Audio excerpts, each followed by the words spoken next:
NiP magic. This is something that the old players of CS will never forget. This team did the 87-0 win streak.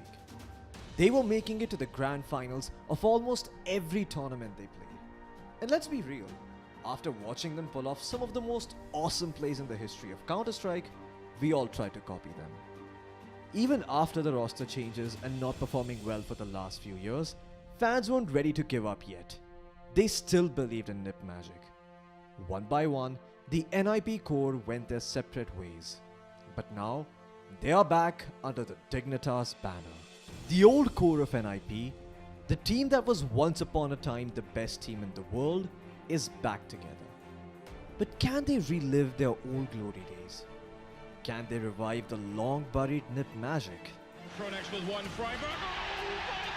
Nice shot from Forest, at least to pick up one kill. Oh, he does it again! 50 out, jumping and shooting. He gets one more kill. Looking for it. He's got him hunted down. Time is up. Oh my god! Are you gonna be kidding me? He gets the last kill in 1 second left.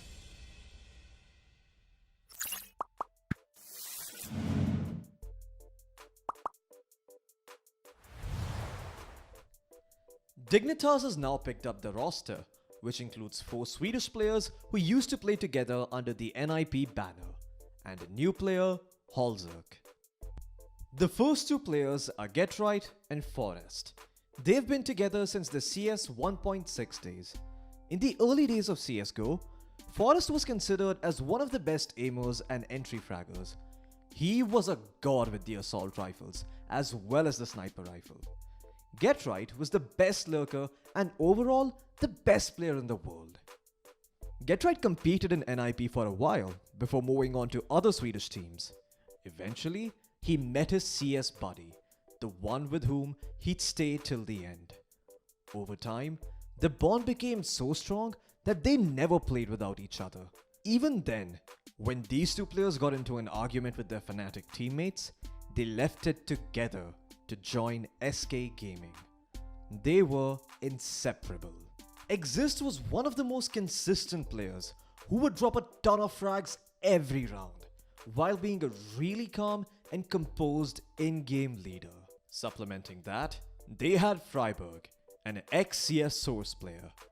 Back in the glory days of NiP, he was more popularly known as the King of Banana. Apart from Banana, there were a few more places on other maps where you just could not defeat friberg. Last but not the least, their 5th player is a new entrant called Xizt, a 19-year-old Norwegian guy who's got his first big break in this team. Now, here's the interesting part. 4 of the Dignitas players were the core of NiP, who used to be the most dominant team in the world. But then, they fell apart. So, what happened? Why did they fall? Are these players just some washed up old guys? Did Dignitas make a good move picking up these players? To answer all these questions, we need to look at the history of NiP. Sweden was the home ground of Counter-Strike, at least in the old days. Some of the strongest teams in the world were of Swedish origin. Fnatic, AFK Gaming, and NiP, just to name a few. NiP had a fiery start. At the start of the CSGO era, NiP was the first team to fully embrace the game and play it to its maximum potential. While everyone else was struggling to get a grasp on the new version of Counter-Strike, the Ninjas were owning. They were undefeated in every single tournament.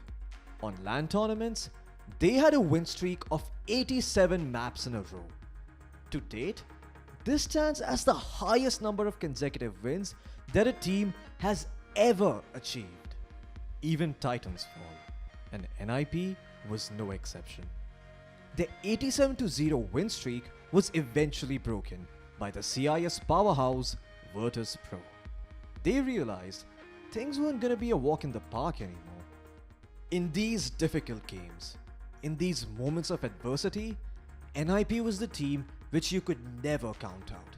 You will win it for the 2nd time. Pronex with one friberg. Oh my god! He's freezed and he gets both kills! And the grand final continues! As such, everyone was left wondering, what the hell just happened? NiP became famous for having unexpected tournament runs and wins over opponents that under normal circumstances they would lose to.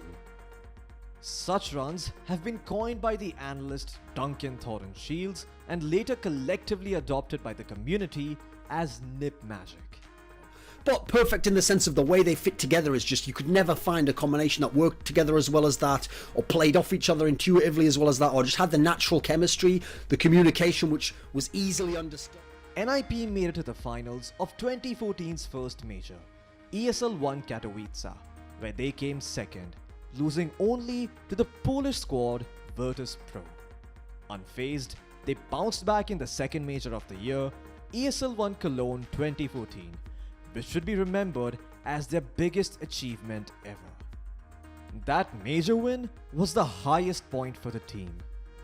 But unfortunately, what followed was a disaster.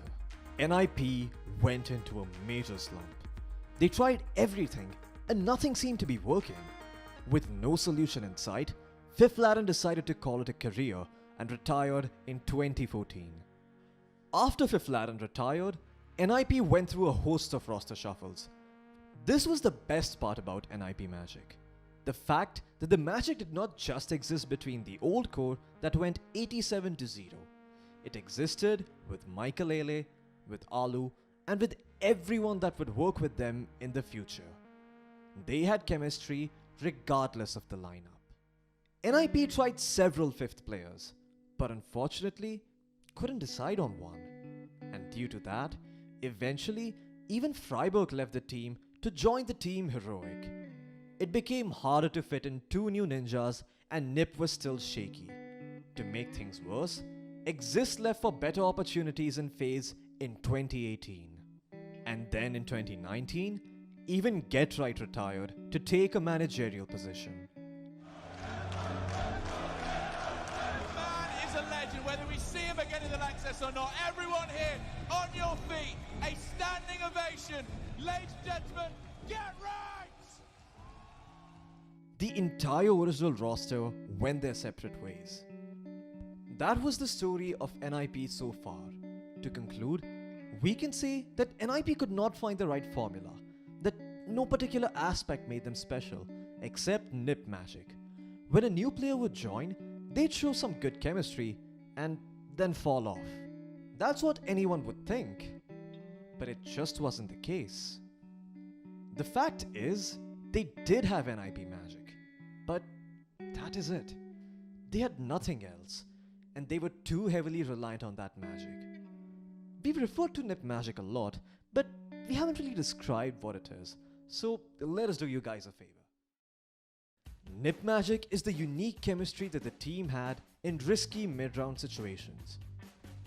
3v3s, 2v3s, 2v2s, etc. was simply won by them playing off of each other. The reason they fell off was because they were too reliant on it. They wouldn't always be able to get into those situations. They wouldn't always find themselves in a 3v3. They would either win rounds by scraping by, or they would get absolutely shut down with more than 4 players alive on the opponent's side. The thing about other teams was that they had some player in the team that could guarantee a pick in some part of a map every round. Go big, and Kenny's gonna go ahead, peek in a second, and he gets the flick on his Zipnix, lightning fast! NiP didn't have that. For example, the French teams Very Games, Titan, LDLC, etc. had a brick wall defensive setup where they shut you down on the CT side. You had teams like Fnatic that would absolutely dominate on the T side, while they were having their own Fnatic era. Fnatic were known for all those creative boosts and Flusha's alleged hacks. You had MIBR, who would get all up in your face by pushing and choking you out of options. Some teams focus on being the absolute best on some maps, having maps like Nuke or Train or something as their strongest maps, and then screwing everyone with the veto that way. Then came Astralis, who picked up a little bit of everything. With utility and god tier gameplay, they overthrew everyone. So you see, every team had some or the other unique win condition that they had figured out. NiP did not have that.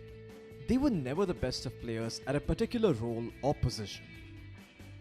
Even though NiP CS is more fun to watch because they pull off these miraculous rounds, it was the monotonous, structured kind of game that won in the long run. So now in 2019, Dignitas wants to bring back the old NiP together, the one that thrived off of magic. Will they be successful? Well, in order to be, they're gonna need something solid if they want to topple the behemoths of Counter-Strike. Let's compare the decision to some of the other orgs that have picked up CS rosters. Take OG for example. Alexi B, great IGL. Issa, amazing entry fragger. NBK, the Frenchman, good at CT side shutdowns. Valde and Mantu, they got raw firepower. They are young players who have massive potential. Similarly, if you look at what EG did, they picked up the NRG roster. They've got young players, players that have the raw aim and skill to punish others. Pair them up with a genius coach and a genius IGL, and they develop a deep playbook with a large variety of strats to use. All the other orgs are either picking up specialists or have young players who they can groom into superstars. That's two things that NiP doesn't have. They don't have a specialist approach. They just sort of wing it and make things work with their magic. And they have old players. There's nothing you can do about it.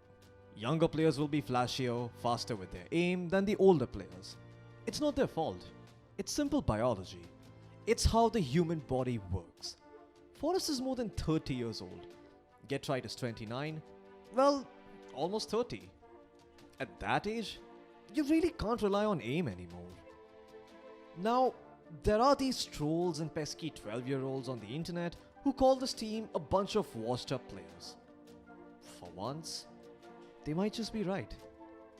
The players are super experienced, for sure. But whether that wealth of experience helps them in the current meta is yet to be seen. So, does Dignitas have the potential to be successful? Can Dignitas win tournaments? Nobody knows. If Dignitas want to make it work, they need to figure out their win condition. They can't just keep relying on the magic. But we certainly do hope that they succeed, because the fanboy in us just wants to watch some magical CS once again. They just need 2 kills here and they will win it. For the second time, Pronex with 1 friberg. Oh my god! To use as a smoke on the site anyway. Forrest has picked up 1. Can he go any better than that? He knows his new player. Oh my god, Forrest! He's out, jumping and shooting. He gets 1 more kill. Looking for it. He's got him hunted down. Time is up. Oh my god! Garrett, are you gonna be kidding me? He gets the love. Thank you for watching this video. If you liked it, hit the like button. If you disliked it, let us know in the comments below what we can do better. At the same time, if you have any video idea that you'd like to see through, please do let us know, and if we incorporate it, we'll gladly give you a shout out. That's it for this video guys. You can subscribe to us for more future content and ring the bell icon for notifications. See you later. AFK intro.